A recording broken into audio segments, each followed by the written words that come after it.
Welcome to Orbiton Weekly. Welcome back. Woo. We should start counting the weeks. I think it'd be interesting to Oh. see what week we're on. There's a couple cool things we want to touch on before. hmm Quick update on what we've been doing. Um, Website builder, we showed that last week. We set that up. The whole system now integrates into one agentic flow. So you update the pitch deck, updates the website, press releases go out, updates the website, and updates our chatbot.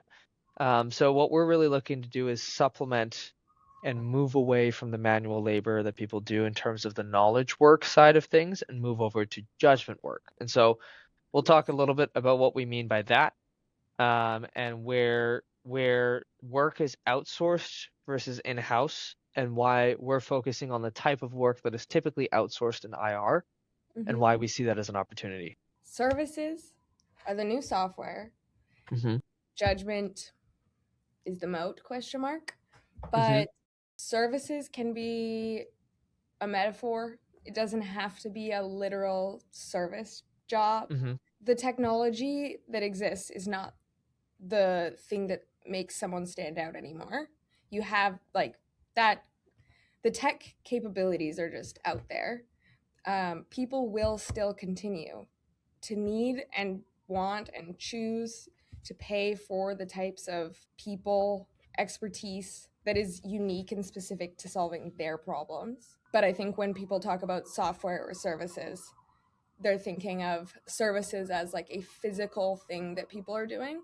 And it doesn't like necessarily need to. manual, like Yeah. physical labor. Yeah, I think the key stat that Sequoia points to hmm is every dollar spent in software, six is spent in services. A great example of that is when you have a website, hmm there is the software like Webflow or WordPress that you pay for. If you think about that, like Webflow costs what, 20, $30 a month, sometimes 50 if you're on the higher package, at the most 180, let's say. Yeah.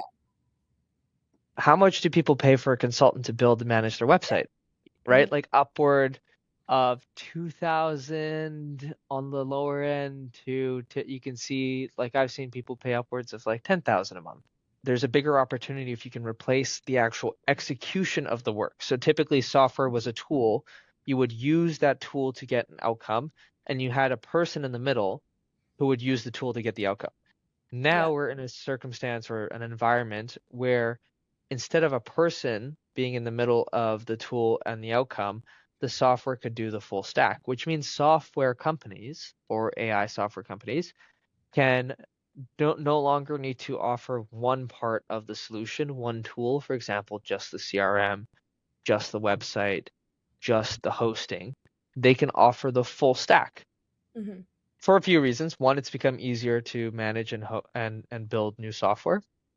So smaller teams can build more things and can manage more things and have higher quality across more things. The hmm second thing too is that you are actually able to talk to a machine, and the machine is able to interpret your words and then execute on them, which was the role of the person. hmm Yeah. So the question becomes, how do you make it so that the machine executes what you want it to properly? Yes. And that isn't as easy as what people uh, are being fed online. No. And in reality, the amount that AI is being talked about does not equal the amount that it's actually being used.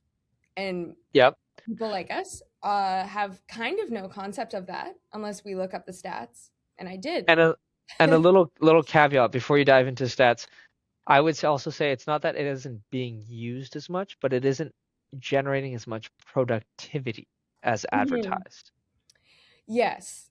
And I guess what I mean, not being used, as in like uh, in industries, being hmm implemented into careers, hmm into people's workflows, into companies, into SOPs that people have. There's obviously a lot of like doom and gloom about people losing their jobs and about AI taking over. And I think this perspective of services is the new software is actually quite hopeful for people. And I think that it, at least in my opinion, it is that the quote was from that article that that kind of took off this past week that we've been referencing.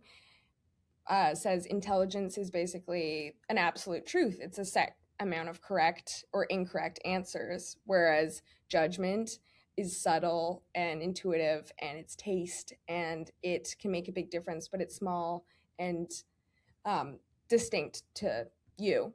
I don't think that it's like a good argument to the doom and gloom to say that it's just not that good, doesn't have those capabilities. That's not a good argument. No, But what because it's is getting better yeah, constantly. but what is true is that it is still a tool, and there are some things that just keep that remain, that people will still want to pay for judgment. They will still want to pay for expertise. Just because the tool exists doesn't mean that everyone in the world thinks that they can just do it on the same level as everyone else. Uh, No, there's just still different levels of skill, yeah, even with the tools. exactly. And just because Lightroom exists doesn't mean that someone wouldn't pay a photo editor to edit the way that they do. Well, so here's another good one. My phone. I can Yeah, take pictures on it. Does that still mean that I would never hire a photographer at my exactly. wedding and I would just use my phone?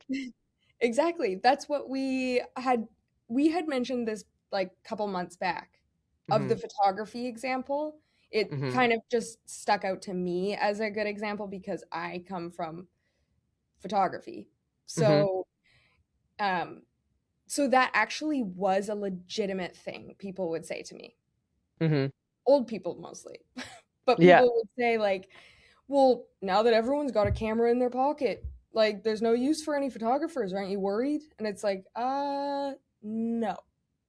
but here's what I think happened is that I do think that the level of a photographer, the Mhm. level that a photographer needs to be at to be successful did increase because the baseline became easier. So it's the same thing with like software and products where it's like the Yeah. baseline is easier. You can't do the same like minimal amount of work as before to expect to be great. You have to solve like I think honestly software companies for a long time they were solving each one was solving a piece of the puzzle, Mhm. and so their offering to a company would be, I can solve this specific little part of this five problems that you have. Mhm. And then they would go and get four other tools to solve the whole problem.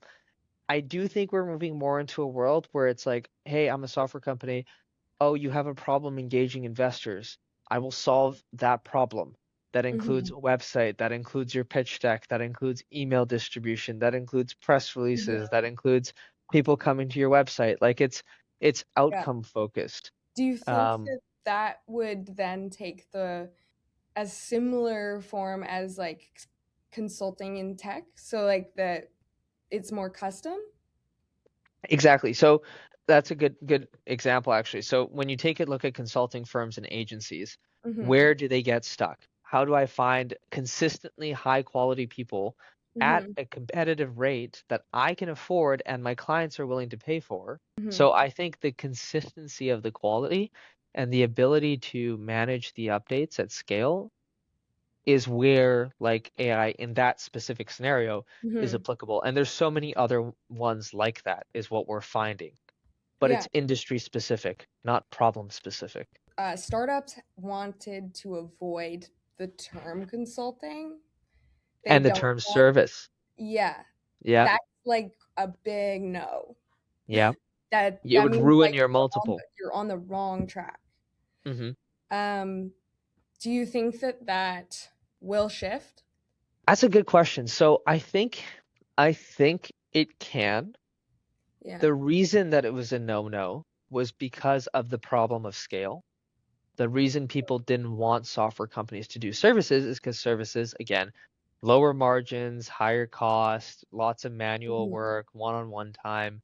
You can't really scale it as fast. Mhm. Although you can scale services, PwC, Deloitte, and again, like it's slow, but I do think that there is an opportunity for this kind of category to now exist within software because I do think that now you can automate a lot of the stuff that you used to need people for.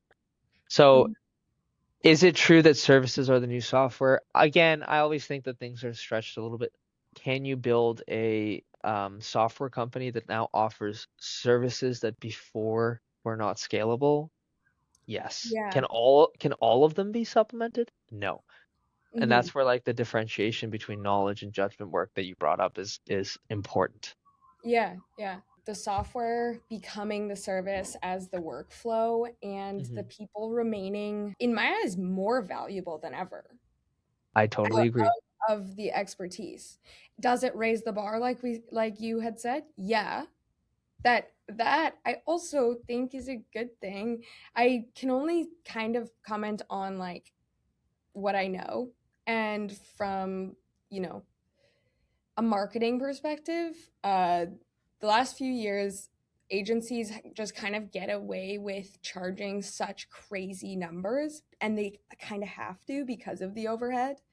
Um, that now what people will be hiring for is that judgment layer of taste.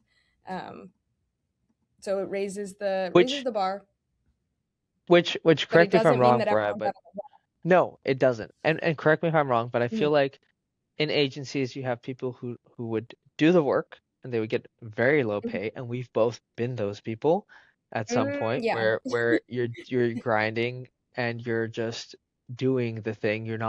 You can't comment on the design, you can't comment on the Oh, yeah. styling, you can't comment on the idea, right? And so someone's made the judgment call and Yes. you're doing the labor. And Yes, that's exactly that. Is that the people at the bottom of agencies were not making their own calls in any way, shape, or form. So that's like those are the jobs that are being replaced, and that, yeah, because someone's still making that judgment call, and someone's still hmm gonna need to make that judgment call now. hmm and you still need the taste and the Mhm. idea. Yeah. And that, like, going from idea to product, idea to design, idea to anything has Mhm. never become quicker and easier, which is a good thing. And Mhm. it's just every time this happens, like everybody panics. And then even when like the internet or email first came out, everybody panicked. But at the end of the day, you end up with more jobs, more opportunities, more productivity, and different skill sets are promoted. Yeah. I lately have been quoting Hank Green so much, and our Dalton and Michael, as always. And so he brought up even that when people started writing or using a typewriter Yep, or yep. anything, everyone was like, "We're all gonna get so dumb. Yeah, yeah. We won't have to remember anything anymore." It increased our capabilities by a lot, Well, and there were books that like, or there was news that books are going to make kids antisocial because they're just yes, going to stay inside and read all the time. I think that the fear of AI is so real and so valid, but there needs to be some like positive, grounded, like what's reality currently? It's never as bad or as good as they say. Yes, It's neither. yes, So yeah, no, I'm excited. I think next week we're going to put out some new features. We'll make some new announcements. We're doing some work on like some AI, using AI to automate some of the workflows that companies do, and that's really what we're focusing on. yes. So we're looking forward to that, diving more into the full set of services that companies have, outsourced and need help with, and seeing if we can operate or offer it faster and at a more consistent quality Hmm. than other folks. And so I think I'm looking forward to that next week. Yeah, next week's podcast might actually just be like robot versions of us. We should try making AI like versions of like talking heads. That'll be our sign off until Okay, next peace week. out. Good luck out there.